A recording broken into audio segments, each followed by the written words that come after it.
8 महीनों के बाद निफ्टी अपने 200 डीएमए के नीचे बंद हुआ था और बंद हुआ था 25,154 के नीचे शुक्रवार को। शुक्रवार के बाद 3 दिन की छुट्टी आ गई, कल हमारे बाजार खुले थे, लेकिन कल एक ही दिन में वापस रिकवरी आकर 25,175 पर बंद हुए, ठीक थोड़ा सा ऊपर 25,154 था 200 डीएमए, 25,175 पर बंद हुए। वैसे तो क्लोजिंग तो अच्छी होनी थी, हाई हमने 25,240 के आसपास का बनाया था, एवरेज क्लोजिंग घटकर आई थी क्योंकि आखिरी आधे घंटे में शॉर्ट कवरिंग की वजह से काफी तेज दौड़े थे बाजार। तो ये आपके लिए एक बार, क्योंकि इस आज नेहा सबसे बड़ा सवाल बिग डेटा में ये कि शुक्रवार को जो बड़े लेवल्स तोड़े थे निफ्टी बैंक निफ्टी ने, क्या वो फॉल्स ब्रेकडाउन था या नहीं, इसको हम समझने की कोशिश करेंगे। सो पहली चीज तो कि एक ही दिन में रिकवरी आ गई 200 डीएमए के नीचे से निफ्टी में।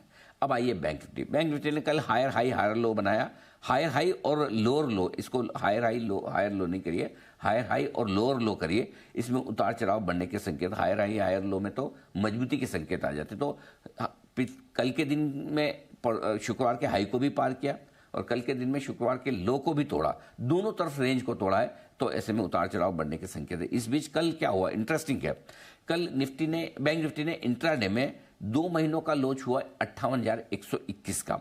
इस लेवल की इंपॉर्टेंस क्या है, ये लेवल आता है 100 ईएमए के करीब और वो है 58,137, वहीं पर जाकर बैंक निफ्टी ने सपोर्ट लिया। कल लगातार चौथे दिन बैंक निफ्टी 50 डीएमए 59,330 के नीचे बंद हुआ, रिकवरी कोशिश की, 59,400 के पास पहुंचा भी, लेकिन एवरेज क्लोजिंग आपको जो मिली 59,200 की मिली।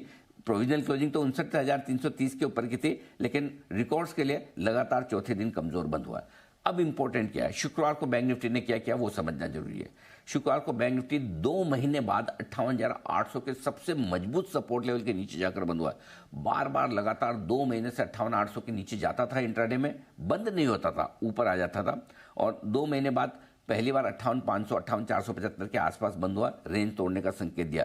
अब ठीक इसने भी निफ्टी की तरह ही वापस से एक ही दिन में 58,800 के ऊपर की क्लोजिंग दे दी, यानी कि उस रेंज को जहां बहुत मजबूत सपोर्ट हम मान रहे थे उसके ऊपर एक ही दिन में वापस आ गया। अब देखना है कि अगर एक ही दिन में किसी बड़े लेवल को तोड़कर वापस रिकवर हो जाते हैं तो इसे फॉल्स ब्रेकडाउन माना जाता है। तो अब फॉल्स ब्रेकडाउन था या नहीं, या निफ्टी बैंक निफ्टी वापस कमजोर होना चाहते हैं, ये कैसे पता चलेगा, ये पता चलेगा 2 बड़े लेवल से। अगर निफ्टी 25,050 के नीचे फिर से बंद होना शुरू करता है और बैंक निफ्टी अगर 58,800 के नीचे बंद होना शुरू करता है, तो समझ लीजिए कि कल की जो रिकवरी थी वो आप में भ्रम पैदा करने वाली थी, वो सही नहीं थी, शुक्रवार की गिरावट ही सही थी। और अगर आज एक आध दिन और समझिए हम इन 2 बड़े लेवल के ऊपर बंद हो पाते हैं, जो कि निफ्टी पर 25,150 के आसपास का है, बैंक निफ्टी पर 58,800 का है, अगर इन 2 लेवल को हम क्लोजिंग बेसिस पे होल्ड कर पाते हैं, इसके पार बंद हो पाते हैं, तो ये मान के चलिए कि एक फॉल्स ब्रेकडाउन था जो अचानक से आया चला गया, वापस ऑल इज वेल।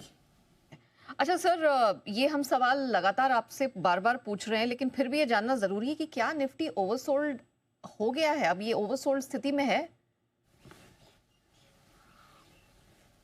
देखिए, आमतौर पर निफ्टी जब आरएसआई रिलेटिव स्ट्रेंथ इंडेक्स होता है तकनीकी भाषा में, ये नीचे होता है, इसका मतलब ये कि निफ्टी ओवरसोल्ड है, और जब ये ऊपर होता है इसका मतलब मानिए कि ओवरबॉट है। ओवरसोल्ड कब होता है, निफ्टी में आमतौर पर 30 के लेवल के नीचे पर आने पर निफ्टी ओवरसोल्ड हो जाता है। इस बार पिछले हफ्ते 2 बार, 21 जनवरी को आरएसआई हुआ 28, 23 जनवरी शुक्रवार को हुआ आरएसआई 29 के लेवल पे। अब हुआ ये, इतिहास कहता है कि 2022 से लेकर अब तक 6 बार ऐसा हुआ कि निफ्टी का आरएसआई 30 के नीचे आया, ओवरसोल्ड हुआ, और 6 में से 5 बार आरएसआई 30 के नीचे से आने पर एक निफ्टी की गिरावट रोकता है और उसमें रिकवरी देता है, और हर बार 6.5 से 18% तक की रिकवरी आती है 2-3 हफ्तों से लेकर 3 महीनों के बीच में। सिर्फ एक ही बार ऐसा हुआ है अक्टूबर 2024 में, जबकि आरएसआई 30 के नीचे होने के बावजूद बाजार बढ़ नहीं पाया। सो इतिहास ये कहता है कि 6 में से 5 बार को अगर आप सही माने तो रिकवरी के चांस बनते हैं। इस बार भी फिर से ओवरसोल्ड है निफ्टी, समय लगा सकता है, जरूरी नहीं कि आज का आज रिकवरी देना शुरू करे, कल का कल थोड़ा कंसोलिडेशन हो सकता है, टाइम पास होता है, 1-8% और घट सकता है, लेकिन रिकवरी आने का जो स्कोप है वो जरूर बनता है। तो देखते हैं इस बार ओवरसोल्ड निफ्टी में रिकवरी आती है या नहीं, ये आपके लिए बड़े डेटा निफ्टी के लिए आज से। अब